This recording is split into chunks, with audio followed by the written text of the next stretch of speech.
Hola a todos, en esta ocasión vamos a estudiar los diferentes procesos de separación y comenzaremos con los procesos físicos de separación de mezclas. El primer proceso para separar una mezcla se le conoce como filtración. En este proceso se hace pasar una mezcla de sólido y fluido, el fluido recuerden que puede ser un gas o un líquido, a través de un medio poroso o un medio filtrante. En este método se utiliza un dispositivo llamado filtro para retener las partículas sólidas y posteriormente tendremos la mezcla purificada. Como lo pueden ver en la imagen, esto es lo que comúnmente se utiliza en laboratorio: soporte universal, ponemos un embudo de separación, ponemos el papel filtro y aquí ponemos la mezcla, la cual vamos a estar separando los componentes sólidos. Después tenemos la decantación. Esta es una técnica que se utiliza para separar mezclas heterogéneas basándonos en la diferencia de densidades. Lo primero que se debe hacer es dejar reposar la mezcla para que la sustancia más densa quede en la parte del fondo o en la parte inferior, y después se va a vertir despacio para separarla del líquido que queda en la parte superior. En el laboratorio comúnmente se utiliza un embudo de decantación, se utiliza un arreglo como el que ven en pantalla, y aquí tiene una llave de paso. Entonces esta llave de paso se abre hasta que se deposite el líquido más denso en un vaso de precipitados.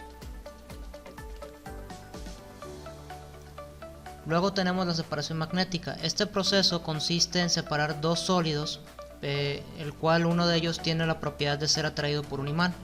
En la práctica esto se utiliza en minería para separar las partículas de metal que están mezcladas con tierra o bien en un mineral para poder separarlo. Después tenemos el secado.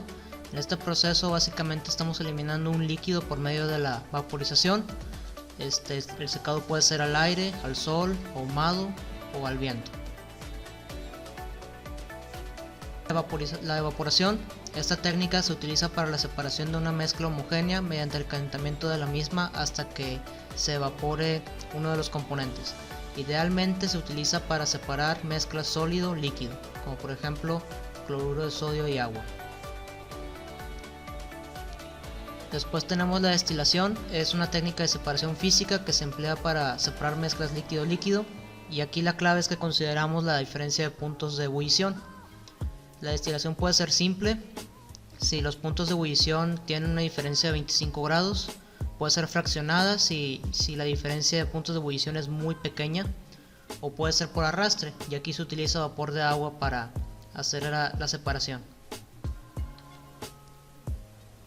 Después tenemos la cromatografía. Esta técnica lo que hace es separar los componentes de una muestra en dos fases, una fase que se llama la fase estacionaria y la otra que se llama la fase móvil.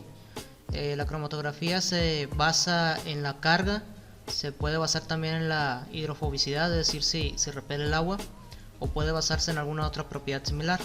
La clave aquí es que se reparte en fase móvil y en fase estacionaria. Siempre son dos fases en la cromatografía. Después tenemos la tamización. Esta técnica se utiliza para separar dos sustancias sólidas, y aquí lo que hace es que considera el tamaño de la partícula. Se utiliza un sedazo o una malla, que la malla tiene diferentes tamaños de orificio, por eso se le conoce también como números de malla, y lo que hace es que en base al tamaño de la partícula pues vamos separando las sustancias sólidas. Después tenemos la extracción.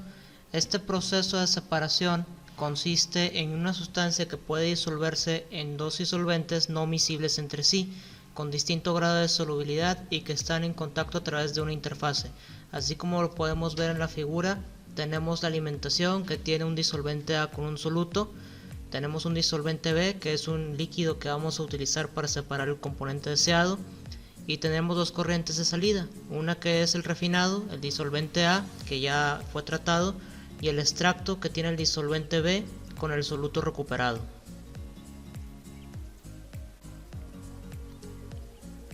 Veamos ahora los procesos químicos de separación de mezclas.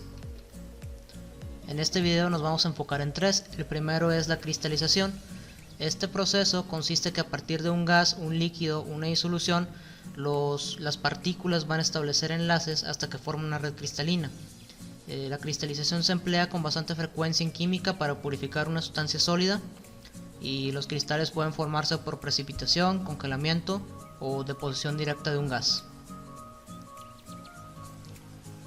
Tenemos la electrólisis. Este es un procedimiento en el cual agregamos una corriente eléctrica a un compuesto de tal forma que vamos a inducir una reacción, y la reacción va a hacer que se separe el compuesto en los diferentes elementos que lo conforman. El ejemplo más clásico es la electrólisis del agua, y también cabe destacar que en este tipo de reacciones ocurre una captura de electrones por los cationes del cátodo. Se le conoce ahí como una reacción de reducción, y la liberación de electrones por los aniones en el ánodo, ahí se le conoce como una reacción de oxidación.